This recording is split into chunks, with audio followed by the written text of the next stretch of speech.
السلام علیکم ورحمۃ اللہ وبرکاتہ۔ الحمد للہ رب العالمین والصلاة والسلام علی رسولہ الامین وعلی آلہ واصحابہ اجمعین الی یوم الدین،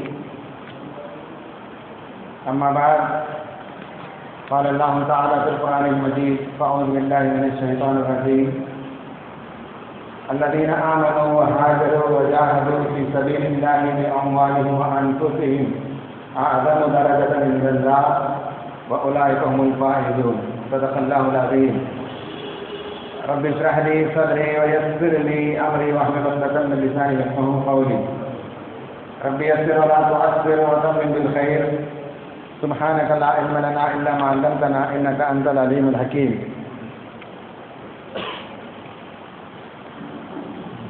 گراں قدر بزرگوں اور نوجوان دوستوں، ایمان، ہجرت اور جہاد کے موضوع پر امام حسین کی شہادت کے حوالے سے کچھ باتیں کروں گا۔ گزشتہ ہفتے میں نے بتایا تھا کہ محرم کے مہینے میں تاریخی اعتبار سے 3 بڑی باتیں بادی نظر میں نظر آتی ہیں۔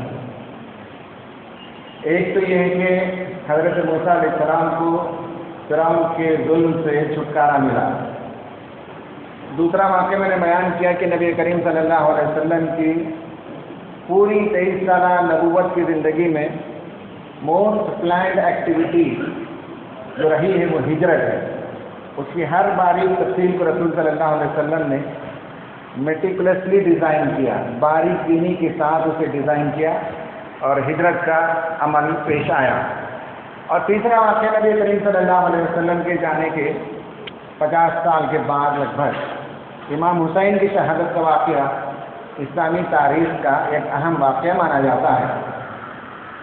ہر تاریخ، اسلامی تاریخ ہو کہ عام انسانی تاریخ ہو، تاریخ میں لیجنڈری شخصیات گزرتی ہیں، ہیروز گزرتے ہیں، اور ہیروز وہ ہوتے ہیں جو ٹائم لیس ہوتے ہیں، جو انسپائر کرتی ہیں آنے والی بعد کی نسلوں کو۔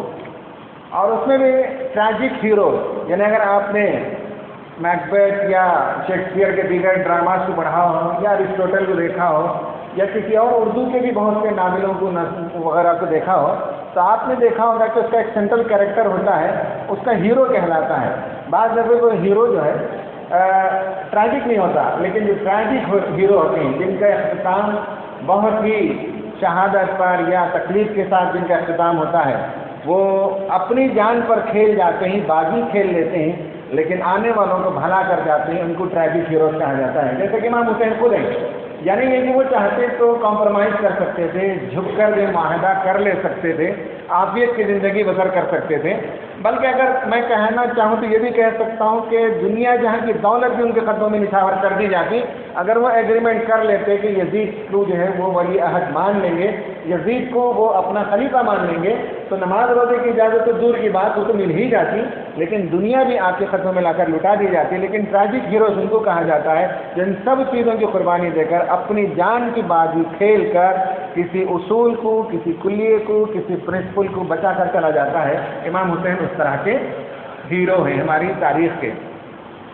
تو بہرحال یہ سب ٹائم لیس ہیروز ہوتے ہیں جن کو پڑھ کر، جن کو سن کر ہر سال ہم یہ تذکرہ کرتے ہیں، جس سے ہمارا ایمان تازہ ہوتا ہے، خود ہم اپنی زندگی کا جائزہ لینے لگتے ہیں۔ میں امام حسین کی شہادت کا واقعہ میں نے گزشتہ سال بھی قدر تفصیل سے بیان کیا تھا، لیکن آج میں تفصیل سے بیان نہیں کروں گا کیونکہ یہ واقعہ ہم سنتے رہتے ہیں، بہت اختصار کے ساتھ پرسائزلی شارٹ اور بریف آپ کے سامنے وہ قصہ بیان کروں گا، پھر اس قصے سے جو نتیجہ نکلتا ہے وہ نتیجہ میں انشاءاللہ آپ کے سامنے بیان کروں گا۔ نبی کریم صلی اللہ علیہ وسلم کے دنیا سے جانے کے بعد 2 خلیفہ تو منتخب ہوئے، ابو بکر اور عمر۔ جب عثمان کی خلافت کا موقع آیا تو اس میں اختلاف ہوا، اور 2 قبیلے موجود تھے رسول صلی اللہ علیہ وسلم کے زمانے سے پہلے سے بھی 2 قبیلے موجود تھے، بڑے قبیلے تھے۔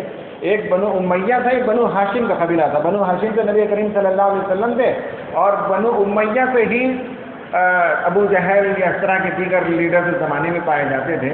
تو بہرحال اس کے بعد اسلام قبول کر لیے لوگ، لیکن کسی زمانے میں جا کر پھر وہ پرانی دشمنی ابھر کر آئی، لوٹ کر آ گئی۔ حضرت عثمان بنو امیہ سے تھے، حضرت علی بنو ہاشم سے تھے، حضرت عثمان کے خلافت کے انتخاب کے وقت ہی یہ فرق رونما ہو گیا تھا، لیکن کبار صحابہ تھے، بڑے صحابہ تھے، رسول اللہ کی تربیت یافتہ لوگ تھے، تو اس لیے ان کے جو چھوٹے لوگ تھے انہوں نے تو ہنگامہ مچایا، لیکن بڑوں کے درمیان سینہ بالکل پاک تھا۔ تو اس لیے اسلام کی تربیت تھی، رسول اللہ کی تربیت تھی، تو خلیفہ جب منتخب ہوئے عثمان تو اسی وقت یہ فرق جو ہے آہستہ سے رونما شروع ہوا کہ ایک طرف بنو امیہ، دوسری طرف بنو ہاشم تھے۔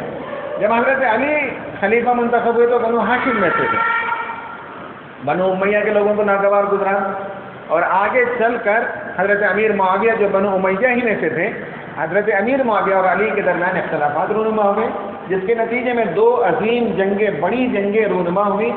اسلامی تاریخ کا یہ بہت ہی افسوسناک باب ہے، بہت ٹریجک جو ہے چیپٹر ہے یہ، جسے جنگ جمل اور جنگ صفین کہتے ہیں۔ حضرت علی ایک طرف اور حضرت امیر معاویہ ایک طرف تھے، اور دونوں کے درمیان دو بڑی گمبھیر جنگیں ہوئی ہیں، جس میں حضرت عائشہ بھی ایک میں انوالو ہوئی، جنگ جمل جسے کہتے ہیں۔ تو یہ دو بڑی جنگیں ہوئی تھیں، جس کے نتیجے میں اچھا خاصے مسلمانوں کی شہادت ہوئی تھی۔ اور اس کے بعد حضرت علی رضی اللہ تعالیٰ نے جب شہادت ہوئی تو امام حسن خلیفہ ہوئے، لوگوں نے ان کو منتخب کیا، 5ویں خلیفہ وہ ہوئے۔ امام حسن کے بعد حضرت امیر معاویہ آئے، اور امیر معاویہ نے کہا کہ دیکھو تمہارے اور ہمارے باپ کے درمیان بڑی دوستی تھی، ہم پرانے لوگ تھے وغیرہ وغیرہ، تم تو میرے سامنے کے بچے ہو، بیٹے کی طرح ہو، ہمارے درمیان دوستی بھی تھی، دشمنی بھی تھی، لیکن تم چھوٹے بچے ہو، اب ایسا کرتے ہیں کہ کوئی صلح کر لیتے ہیں تاکہ مسلمانوں کو نقصان نہ ہو، شہادتیں نہ ہو، جنگیں نہ ہو۔ جب یہ بات انہوں نے رکھی تو امام حسن نے ایک کانٹریکٹ سائن کیا، ایک ایگریمنٹ سائن کیا، اور امام حسن نے کہا کہ حالانکہ خلیفہ امام حضرت علی کے بعد ان کو منتخب کیا گیا تھا، لیکن کہا کہ میں وڈرا کرتا ہوں امت کے مفاد کے لیے، تاکہ امت میں لڑائیاں نہ ہو۔ یہ جو فرق واقع ہو چکا تھا، جو بعد میں چل کر بنو امیہ اور بنو عباسیہ اور بنو ہاشمی میں سب بعد میں فرق رونما ہوئے، بعد میں یہ پولیٹیکل ڈویژن میں شیعہ سنی، یہ 300 سال کے بعد یہ سب پولیٹیکل ڈویژن میں نے، رسول اللہ کے زمانے میں بھی نہیں تھے، خود یہ زمانہ جب حضرت امام حسین کی شہادت ہوئی تب بھی شیعہ سنی کا مسئلہ نہیں تھا، امام حسین ہو، امام علی ہو، سب کے لیڈر تھے وہ، آج بھی ہمارے لیڈر ہیں، یہ نہیں ہے کہ وہ شیعہ کے لیڈر ہیں، سب کے لیڈر تھے، یہ سب بڑے لوگ تھے، بڑی عظیم ہستیاں تھیں۔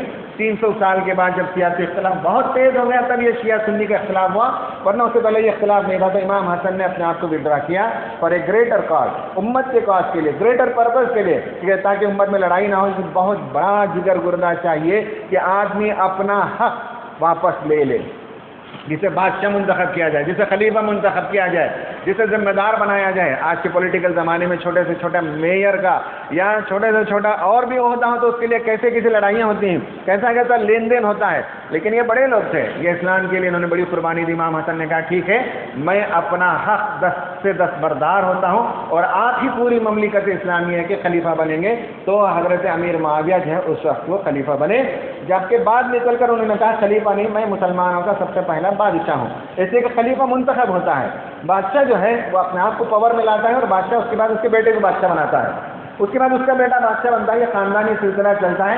اسلام میں ملوکیت نہیں ہے، بادشاہت نہیں ہے، کنگشپ نہیں ہے، اسلام میں بیسیکلی خلافت ہے۔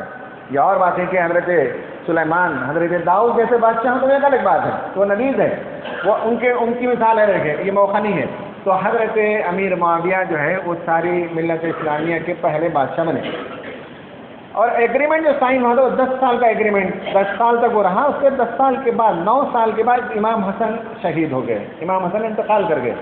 وہ ایگریمنٹ میں یہ لکھا ہوا تھا کہ امام حسن بھی اپنے بعد کسی کو جانشین قرار نہیں دیں گے، اور امیر معاویہ بھی دنیا سے جاتے ہوئے کسی کو اپنا جانشین قرار نہیں دیں گے، یہ اس ایگریمنٹ میں لکھا ہوا تھا صاف طور پر کہ امام حسن مر جائیں تو امت منتخب کرے گی، اگر امیر معاویہ مر جائیں تو امت منتخب کرے گی کون لیڈر ہوگا، کون خلیفہ ہوگا۔ یہ ایگریمنٹ کا ایک اہم امپورٹنٹ کلاس تھا، لیکن ہوا یہ کہ پہلے امام حسن شہید ہو گئے، اس کے بعد اسی زمانے میں لگ بھگ اسی 1 سال کے اندر امیر معاویہ کا بھی انتقال ہوا۔ امام امیر معاویہ نے، حضرت امیر معاویہ نے اپنی زندگی میں بعض لوگوں نے ان کو مشورہ دیا کہ امت کے اندر بہت بڑا پرابلم ہے اور کھائٹک کنڈیشن، اختلاف کا معاملہ ہو چکا ہے، اس لیے آپ اپنے بیٹے کو ولی عہد بنا دیں، پرنس بنا دیں، یزید کو بنا دیں۔ تو حضرت امیر معاویہ نے پریشر کیا، دباؤ ڈالا امام حسین پر، حسن تو انتقال ہو گئے تھے، امام حسین پر، کہ تم اگر مان لو ولی عہد کو، تم اگر عہد کر لو، بیعت کر لو تو یزید بادشاہ بن جائے گا۔ امام حسن اس کے لیے تیار نہیں تھے، اور ویسے ہی کچھ بڑے صحابہ تھے اس زمانے میں، ایک تھے حضرت عبداللہ بن زبیر، ایک تھے حضرت عبداللہ ابن عباس، ایک تھے حضرت عبداللہ بن عمر رضی اللہ تعالیٰ عنہ. یہ سب کبار صحابہ تھے جو رسول اللہ کے زمانے میں 6-8 سال کی عمر کے بچے تھے، چھوٹے بچے تھے.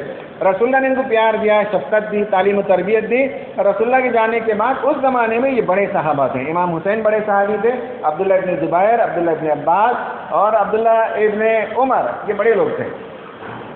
ان کے بارے میں امیر معاویہ نے کہا کہ ان چاروں پر دباؤ ڈال کے اگر ان سے بیعت لے لی جائے تو اس کے بعد پوری ملت کے اندر، پوری امت کے اندر، پوری دنیا کے اندر یزید کے لیے عہد لینا، بیعت لینا آسان ہو جائے گا. لیکن یہ چاروں نے اختلاف کیا، کہا کہ نہیں، آپ کو یہ اختیار نہیں پہنچتا، اسلام میں اس کی اجازت نہیں ہے کہ ایک آدمی مرے تو اس کے بعد وہ اپنے بیٹے کو جو ہے منتخب کر کے جائے. یہ امت کا کام ہے، امت دیکھے گی قرآن میں کون پختہ ہے، حدیث کا علم کون زیادہ رکھتا ہے، تفقہ فی الدین، دین کے معاملے میں کس کا نالج زیادہ ہے، کون اللہ سے زیادہ ڈرنے والا ہے، کس کے اندر آرگنائز کرنے کی کیپیسٹی زیادہ ہے، کس کے اندر قیادت کی صفت زیادہ ہے، یہ دیکھا جائے گا. یہ امت کا کام ہے، امت کے بڑے لوگ بیٹھیں گے. جیسے ابو بکر کا انتخاب ہوا، عمر کا انتخاب ہوا، عثمان کا ہوا، علی رضی اللہ تعالیٰ عنہ ہوا. یہ امت کے بڑے لوگوں کا کام ہے، وہ بیٹھیں گے، دیکھیں گے اور وہ خلیفہ منتخب کریں گے. کہا کہ امیر معاویہ رضی اللہ تعالیٰ عنہ کو کوئی حق نہیں پہنچتا کہ یزید کو جو ہے وہ اپنا ولی عہد یا پرنس بنا دے، شہزادہ بنا کر چلے، اس لیے وہ تیار نہیں تھے. اس کے بعد امام حضرت امیر معاویہ کا انتقال ہو گیا. امیر معاویہ کے انتقال ہونے کے بعد یزید نے جو پہلا اسٹیپ لیا وہ یہ ہے کہ اپنے مدینے کے گورنر سے کہا کہ جاؤ اور حسین سے میرے حق میں بیعت لو، میرے لیے ان سے allegiance of oath of allegiance جسے کہتے ہیں وہ لینا چاہیے. اگر وہ لے لیں گے تو سارا معاملہ پورے مملکت اسلامیہ میں عہد لینا آسان ہو جائے گا. لیکن ہوا یہ کہ امام حسین مدینہ چھوڑ کر مکہ آ گئے، کیونکہ مدینے میں دباؤ تھا، پریشر تھا گورنر کی طرف سے. مکہ آ گئے. مکے میں اور صحابہ تھے جیسے میں نے نام لیا جن لوگوں کا، ان لوگوں نے بھی کہا کہ آپ رک جائیے یہاں. لیکن اس کے بعد وہاں کوفہ سے، عراق سے بلاوا آیا کہ نہیں آپ آئیے، یہاں مل جل کر بات کریں گے، کام کریں گے. تو اپنے چچازاد بھائی تھے امام عقیل، ان کو بھیجا، مسلم بن عقیل کو لوگوں نے قتل کر دیا. اس کے بعد امام حسین رضی اللہ تعالیٰ عنہ خود چلے مکہ سے اور پہنچے کوفہ تک. یعنی یہ کہ وہ جو علاقہ عراق کا علاقہ ہے، ان کے ساتھ تقریباً 72 یا 76 لوگ تھے، جس میں خواتین بھی تھی، بچے بھی تھے. اسلامی لیڈر کی خوبی یہ ہے کہ وہ خود لیڈ کرتا ہے. باطل پرست لیڈر پیچھے سے لیڈ کرتا ہے، لوگوں کی جان کٹواتا ہے، گردن کٹواتا ہے، لیکن اپنے آپ کو محفوظ رکھتا ہے. لیکن امام حسین نے ایسا نہیں کیا، وہ خود سامنے گئے. اور وہاں جب پہنچے، میں نے گزشتہ سال تفصیل سے بتایا تھا کہ ابن زیاد جو عراق کا گورنر تھا، اسے معلوم ہوا کہ حسین آ رہے ہیں، اور یہ بھی معلوم تھا کہ حسین لڑنے کے لیے نہیں آ رہے ہیں، امام حسین ملٹری لے کر نہیں آ رہے ہیں، فیملی کے ساتھ آ رہے ہیں، اور جنگی ساز و سامان بھی ان کے ساتھ موجود ہیں. یہ بھی معلوم تھا، سارا انٹیلیجنس ان کے زمانے میں بھی تھا. انٹیلیجنس آفیسر نے بتایا تھا کہ امام حسین جو آ رہے ہیں وہ کسی لڑائی کے لیے نہیں آ رہے ہیں، جہاد کے لیے نہیں آ رہے ہیں، اور ملٹری سامان کے ساتھ لیس ہو کر نہیں آ رہے ہیں، اور جنگجو نوجوانوں کے ساتھ نہیں آ رہے ہیں، اپنے خاندان کے لوگوں کے ساتھ آ رہے ہیں. ان کو جانا چاہیے، اس لیے کہ حضرت علی بھی وہیں تھے، عراقی میں ان کی تدفین ہوئی تھی. تو کہا کہ صاحب وہاں اپنے بال بچوں کے ساتھ جب جا رہے تھے تو ابن زیاد جو گورنر تھا اس نے حکم بھیجا، اور وہاں کا جو ملٹری کمانڈر تھا اس سے کہا کہ نہیں، روک لو، امام حسین کو آگے بڑھنے نہ دو. وہ علاقہ جہاں روکا گیا جسے کربلا کہتے ہیں، کربلا کا میدان، اور دریائے فرات جو ندی ہے وہاں پانی پینے کا اس سے بھی روک دیا جائے، پینے کا پانی بھی ان کو نہ دیا جائے. اس کی تفصیلات میں نے گزشتہ سال بتائی تھی. تو امام حسین نے بہت منت سماجات کی، کہا کہ بچے ہیں، بیوی ہے، عورتیں ہیں، پانی کا انتظام کر دو. لیکن پانی کے لیے بھی وہ تیار نہیں تھے. سعد بن عمر نام کا ایک جو وہاں کا جو کمانڈر ان چیف تھا، اس نے پانی بھی نہیں دیا. آخرکار 10 محرم کی صبح کو انہوں نے دھاوا بول دیا. امام حسین جہاں پڑاؤ کیے ہوئے تھے، بچے تھے، عورتیں تھیں، چھوٹے چھوٹے لوگ تھے، لیکن بہت ہی ہنگامہ خیز جنگ شروع کر دی. اور 10 محرم کی صبح کو یہ جنگ ہوئی جسے کربلا کی جنگ کے نام سے مشہور ہے. اور ایسی جنگ بھی جو ایک طرفہ جنگ تھی، لیکن مسلمانوں کے اس کیمپ میں جو لوگ موجود تھے وہ بہت ہی شجاعت والے انسان تھے. اور دنیا میں شجاعت والے ہی لوگ بہت بڑا کام کر جاتے ہیں، وہی تاریخ لکھ کر جاتے ہیں. بزدل لوگ تاریخ نہیں لکھتے. جو شجاعت کرتے ہیں، جو دلیری رکھتے ہیں، جو ہمت رکھتے ہیں، جو جمع مردی رکھتے ہیں، ویسی تاریخ لکھ جاتے ہیں کہ 1400 سال بھی بعد بھی آج ہم ان کا نام لے رہے ہیں. دنیا میں کتنے لوگ مر گئے جو ڈرپوک تھے، جو بزدل تھے. دنیا سے ختم تو ہر ایک کو ہونا ہے، بزدل کو بھی مرنا ہے، جمع مرد کو بھی مرنا ہے، لیکن جمع مردی اور شجاعت کا مظاہرہ کر کے جب آدمی مرتا ہے تو تاریخ میں وہ ہیرو بن جاتا ہے. تو اس طرح سے امام حسین نے ٹھیک ہے جنگ کی تیاری تو نہیں تھی، لیکن ایک طرفہ جب حملہ ہوا تو صبح سے شام تک لڑائی ہوئی اور ایک ایک کر کے سارے مرد کو انہوں نے ختم کیا۔ ہمت نہیں ہوئی جلدی آگے بڑھ کر مسلمانوں کے اس کیمپ پر حملہ کرنے کے لیے، لیکن آخرکار امام حسین کی بھی شہادت ایسی ہوئی کہ زمین پر جب وہ چوٹ کھا کر گر پڑے تو جب ہوش آیا تو لوگوں سے پوچھا کون سا وقت ہے، لوگوں نے بتایا عصر کی نماز کا وقت ہے، کہا کہ مجھے اجازت تو میں نماز پڑھتا ہوں، تیمم کی انہوں نے اور وہیں نماز انہوں نے ادا کی۔ نماز ادا کرنے کے بعد پھر بے ہوش ہو کر گر پڑے تو اس کے بعد ایک ظالم شقی اور پتھر دل انسان شمر نام کا تھا، وہ آگے بڑھا اور امام حسین جو بے ہوشی کے عالم میں نماز کے عالم میں پڑے ہوئے تھے، سجدہ غالباً کر رہے تھے، ایسے میں آگے بڑھ کر ان کی گردن کو اس نے کاٹ لیا، سر اس کو تن سے جدا کر دیا، اور اس طرح سے یہ واقعہ ختم ہوتا ہے۔ کربلا کی شہادت کا آخری پر تھے وہ جن کو قتل کیا گیا۔ جب ان کی شہادت ہو گئی، سر کاٹ کر نکال لیا گیا بدن سے۔ یہ جو ابھی برما کے جو واقعات دیکھتے ہیں، اس میں جب واقعہ میں نے ایک دو دیکھا تو میرا کلیجہ جو ہے تھرا گیا کہ عورتوں کو کس طرح سے جانوروں کو جیسے ذبح کیا جاتا ہے ویسے سر کو دھڑ سے الگ کیا جاتا ہے۔ تو ہم تو جو ہے برما کی بدھسٹ کو جو ہے کوستے اور گالیاں دیتے ہیں، لیکن اس زمانے میں یہ نام کے مسلمان تھے جنہوں نے امام حسین کے ساتھ وہی برتاؤ کیا جو آج بدھسٹ مانگ یا بدھسٹ ملٹری کے لوگ کرتے ہیں، وہی کام انہوں نے بھی کیا۔ امام حسین کے سر کو تن سے جدا کر دیا اور اس کے بعد سینے جو لگے ہوئے تھے ٹینٹ ان سب کو آگ لگا دی، جو لاشیں پڑی ہوئی تھی ان پر گھوڑے روندائے گئے، جو بچی موجود تھی ان کے کان سے بالیاں نکال لی گئیں اور بچوں کو مارا اور پیٹا، عورتوں کے آنچل تک اتار لیے گئے۔ عورتوں کے سلسلے میں جاہلیت کے زمانے میں بھی دشمن کی عورت کو ہاتھ نہیں لگایا جاتا تھا۔ مردانہ زندگی تھی، مردوں سے لڑائی ہوتی تھی اور فائٹ جب ہوتی تھی تو مردوں کے ساتھ لڑائی ہوتی تھی، مسئلہ بھی کرتے تھے لاشوں کو، لیکن عورت سے چھیڑ چھاڑ جاہلیت کے زمانے میں بھی لوگ نہیں کیا کرتے تھے۔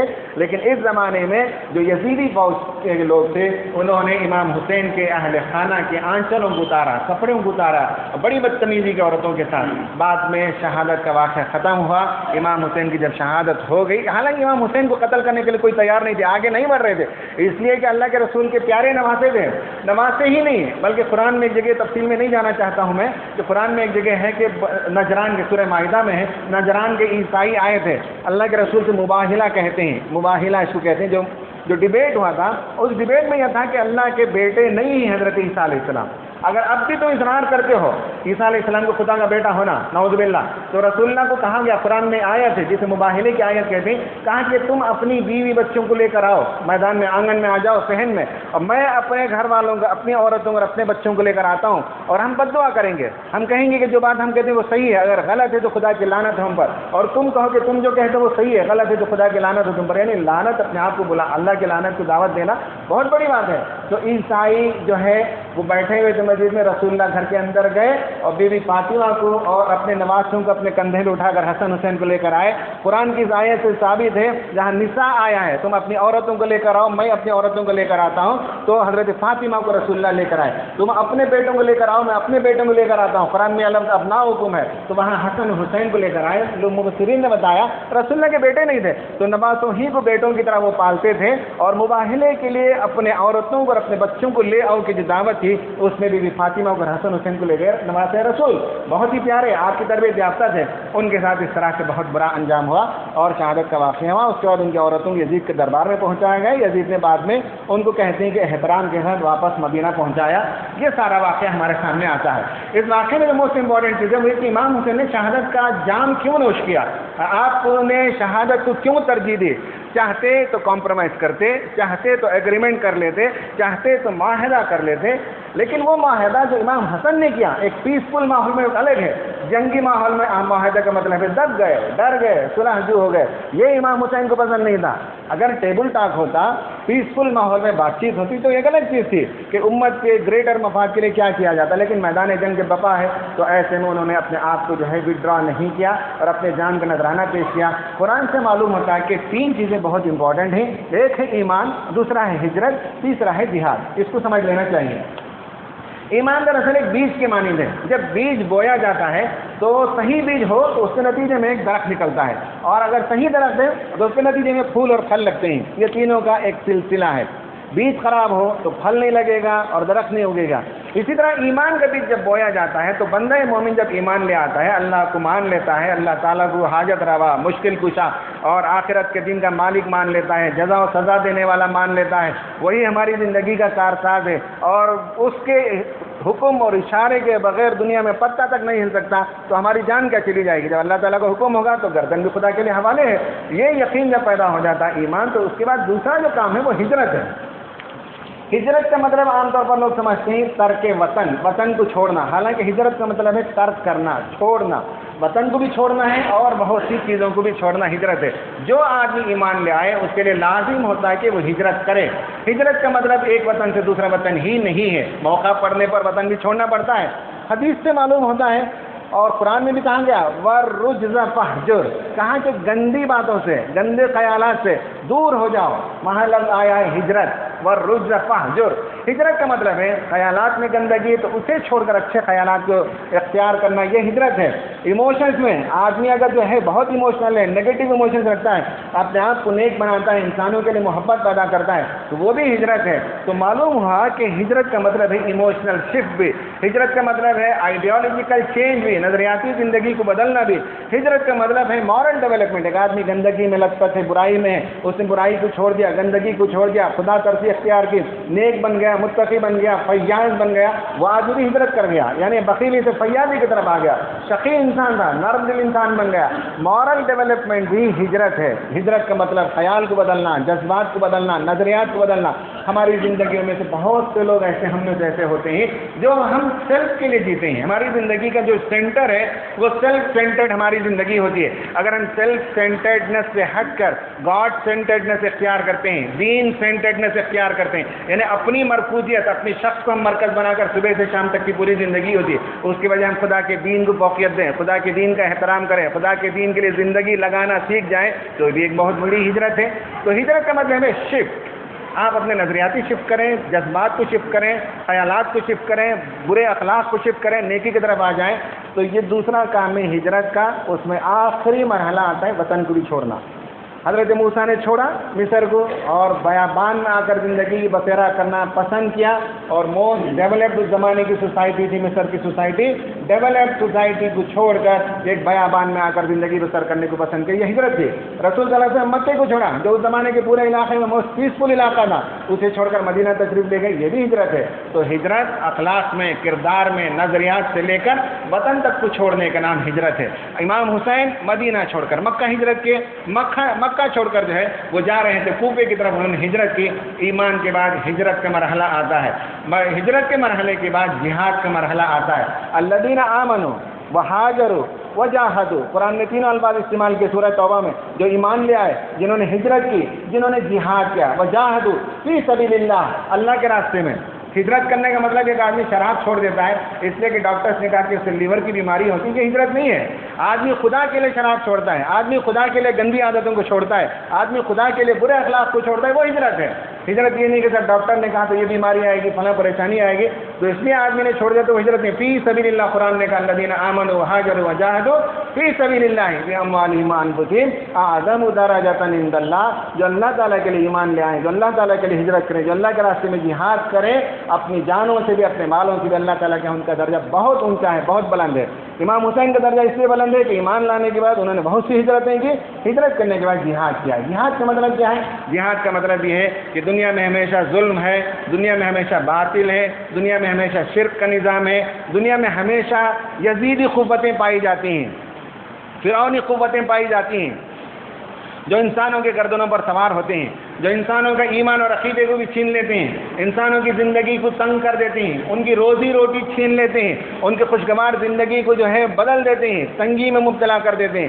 آج کے زمانے میں بھی پائے جاتے ہیں فرعونی صفت لوگ، اس زمانے میں بھی فرعونی صفت لوگ پائے جاتے تھے. یزیدی صفت لوگ اس زمانے میں پائے جاتے تھے، آج بھی بہت سے یزیدی صفت کے لوگ پائے جاتے ہیں. اور آپ کو معلوم ہونا چاہیے کہ ہمارے یہاں ہندوستان میں ہم جو رہتے ہیں تو بعض ٹیکنیکل ٹرمس ہیں، اسے اگر میں اس کو استعمال نہ کروں تو میں آپ کو بتا سکتا ہوں کہ 3 قسم کی قوتیں ہوتی ہیں. ایک قسم کی قوت ہوتی ہے جو آپ یہ بروٹ فورس سے، اپنی قوت سے لوگوں کو چلتے ہیں.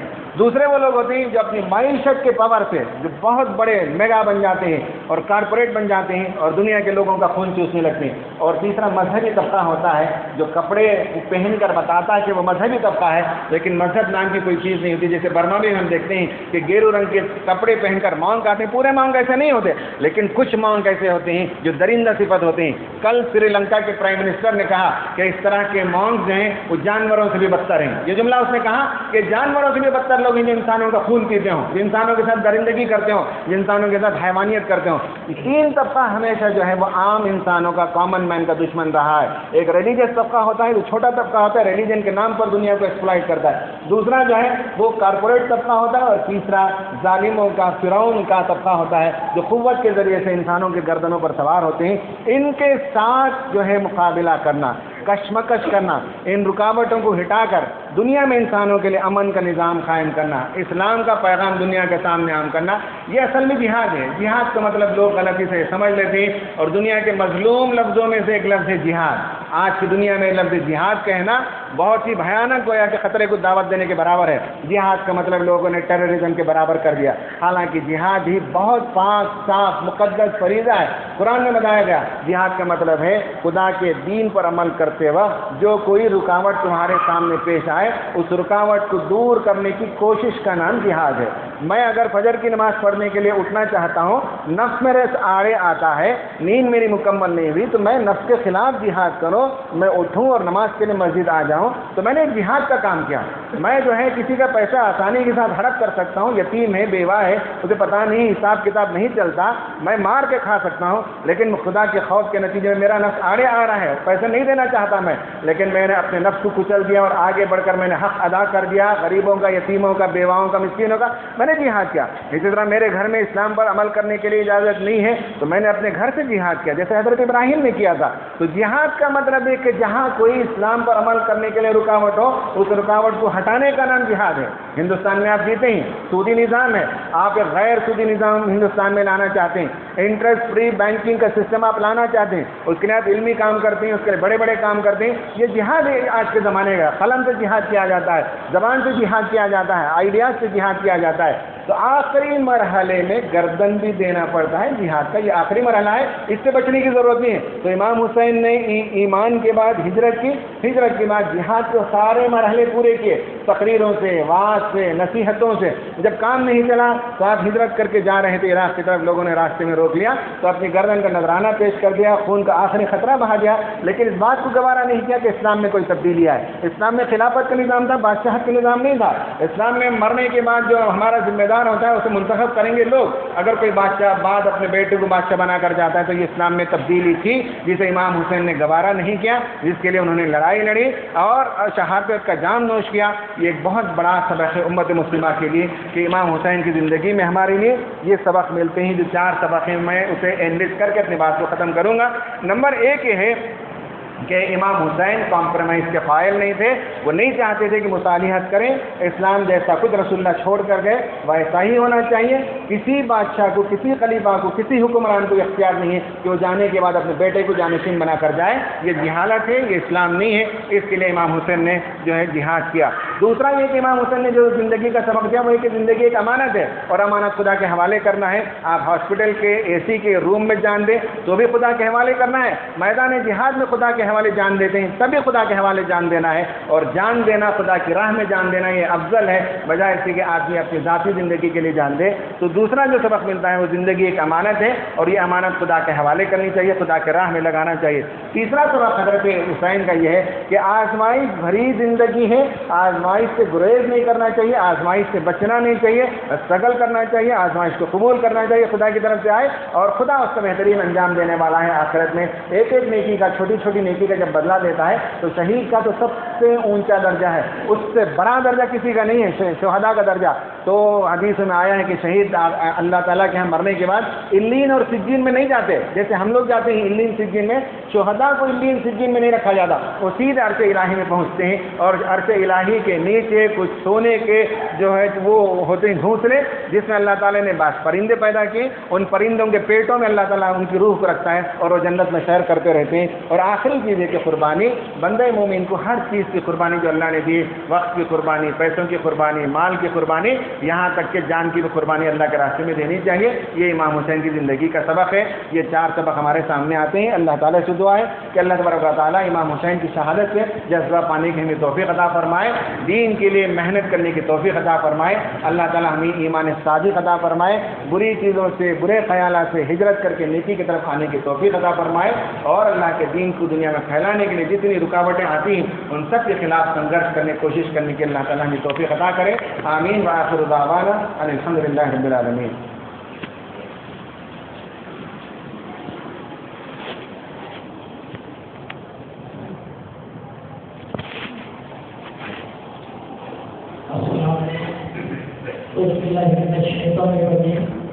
بسم اللہ الرحمن الرحیم الحمد للہ رب العالمین نحمدہ ونصلی علی رسولہ